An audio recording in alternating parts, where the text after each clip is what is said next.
Last week we watched Tim, our design director, on his hunt for the Ashen Priest, a necromancer responsible for the slaughter of his order, the Burning Dawn. Tim's close to locating the Ashen Priest. However, instead of finishing this quest in single player, we're going to create a dungeon crawl and have Ross Gardner, our technical director, join Tim as Dungeon Master. Ross is now customizing the dungeon crawl, selecting difficulty and size, along with specific tile and monster sets. He has decided to locate the Ashen Priest in a Durgar stronghold, deep within the Underdark. Typically, Drow and Durgar do not work together, but Ross has them working in an alliance to serve the Ashen Priest. Ross is actually the DM of our weekly tabletop D&D campaign, and while he's a fair DM, he does like to provide a challenge for his players. Stay close. We don't know what to expect down here. Monsters, traps, treasure, that sort of thing? Well, yes, that. You are now looking through the eyes of the Dungeon Master. The Dungeon Master's pointer is represented by a magical wisp on the player's screen, so players always know when the DM is near. The Dungeon Master's primary resource is DM Threat, which is generated by interacting with the players and providing them with a challenge. DMs can spend Threat to customize the experience for players, using it to change encounters, place traps, spawn monsters, and lock doors, all in real time.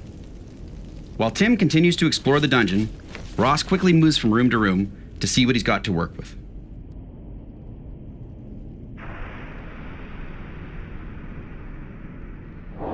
Tim still has the Fog of War on his screen, and while Ross can see the entire dungeon, Tim cannot.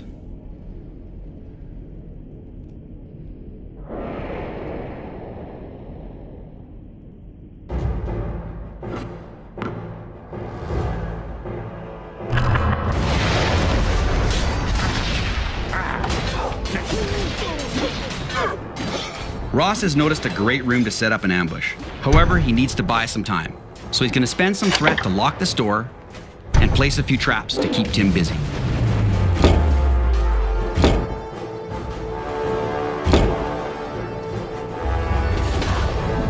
Throughout the adventure, the DM will find loot drops. DM loot keeps things fun for the DM and unpredictable for the players. It looks like Ross has found some loot that will allow him to summon a zombie horde.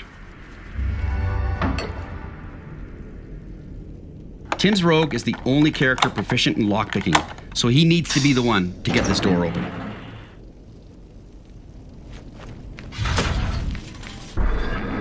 While Tim deals with these traps, Ross is going to set up his ambush. You see that trap? First off, Ross spends some Threat and changes the encounter to ambush. Got it. The red circle represents the ambush trigger. These spiders will spawn when Tim enters that trigger. Ross relocates the spiders to create his ideal ambush, and then spawns some drow to use for bait.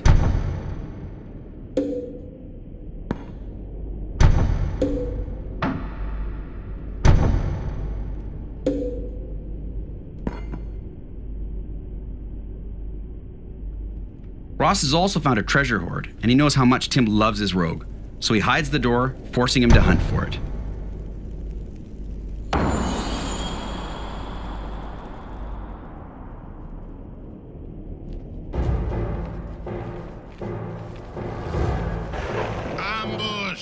It looks like Tim's fallen for the bait. Caught in Ross's ambush, Tim is now forced to fight on two fronts. Ross can also spend some additional Threat to summon and even promote more monsters to make his ambush complete.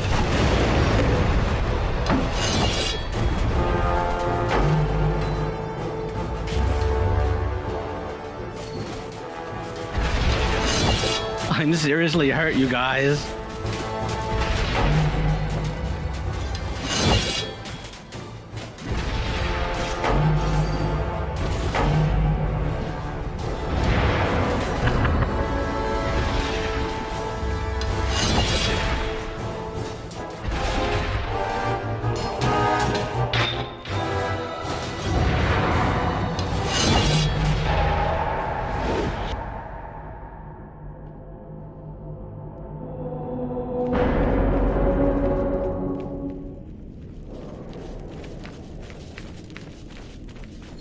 Much to Ross's disappointment, Tim's rogue had a high enough passive perception to find the secret door.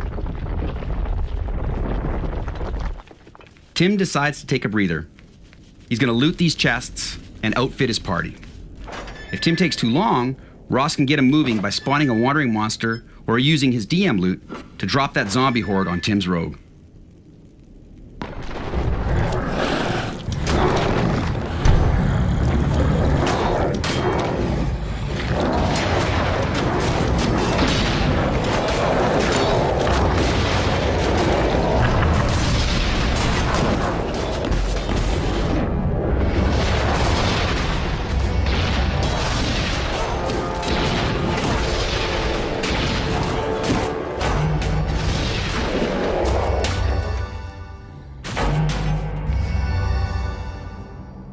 Taking the hint, Tim gets moving.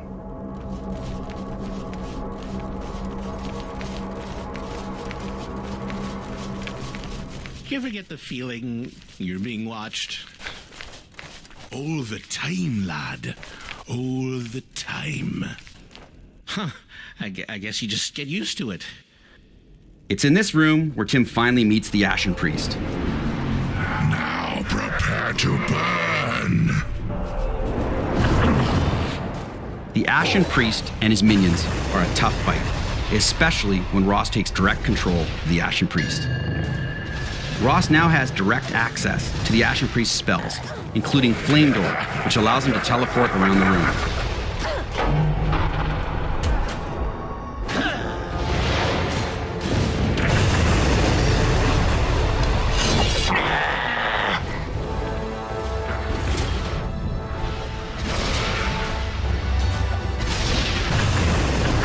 Can anyone heal me?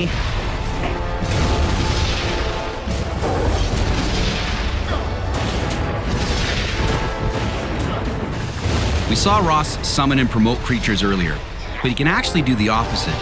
He can demote creatures, even remove them to better balance the fight.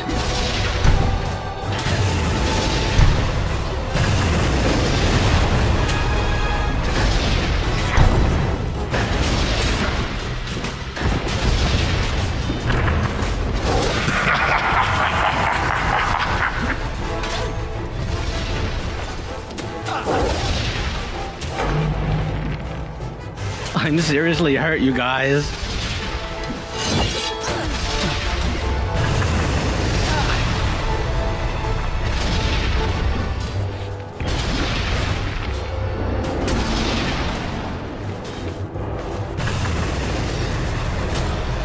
Can anyone heal me?